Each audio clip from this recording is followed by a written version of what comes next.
Hi, I'm Jay. Today we're going to make some manure tea, so get your biscuits ready. It's a hard mulch life. It's a hard mulch life for me. It's a hard mulch life for you.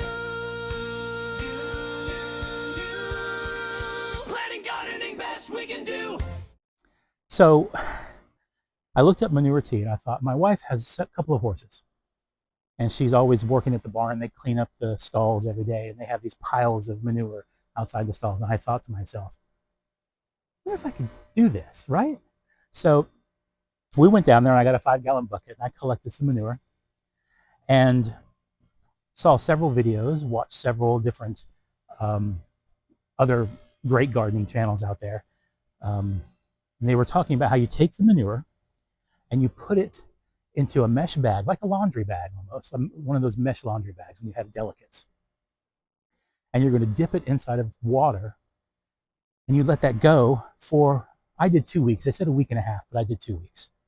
And what that does is that the nitrates from and all the different chemicals from the manure leach into the water. And then you take the manure back out, which can be reused, but you take it back out and then you strain it into a separate container. And what that does is it gives you kind of a concentrated form of the manure. Then you take that and you mix it, you dilute it with water in a small sprayer. And by doing that, you create a topical fertilizer you can put on the base of the plant, or you can put it on the leaves and the undersides of the plants and let the plants absorb it through their natural absorption. So in my greenhouse, I have 2 5-gallon buckets. You probably would never want to steal them. For what is inside them, you would definitely not want to smell. This is a project that is not going to smell good, but it's a project that is quite satisfying. So we need 2 buckets, right? One is the manure that we got from the horse stables. Another one is full of water. You don't need warm water or anything like that. Just regular water is fine. We're going to take the manure. We've already put it into a mesh bag, and we're going to place it in the water. Now, I've done this once to test it. So the bag's going to look a little unpleasant, but trust me, it still works. So at this point, holding your breath is an optimal thing to do.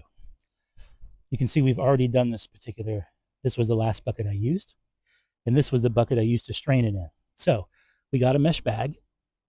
This is a clean spot, I think. We put the manure in the mesh bag, and then we sat the manure in the water. You can see where the water line was, right here.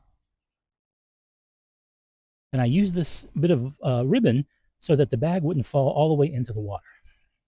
Now this can be used again. It won't be nearly as concentrated, but it will certainly be usable again. Or you can put it in your composter if you want to get that long-term return from it as well.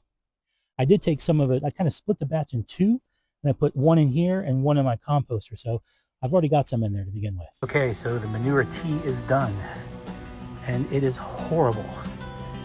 But I guess the plants are gonna like it. Let's find out.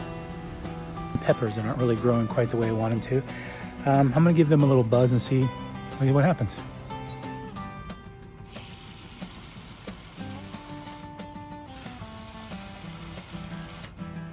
And back here I've got some of Becky's onions. I think that onions would like this. We got some that are growing better than others. Let's give these guys a little dose and see what happens.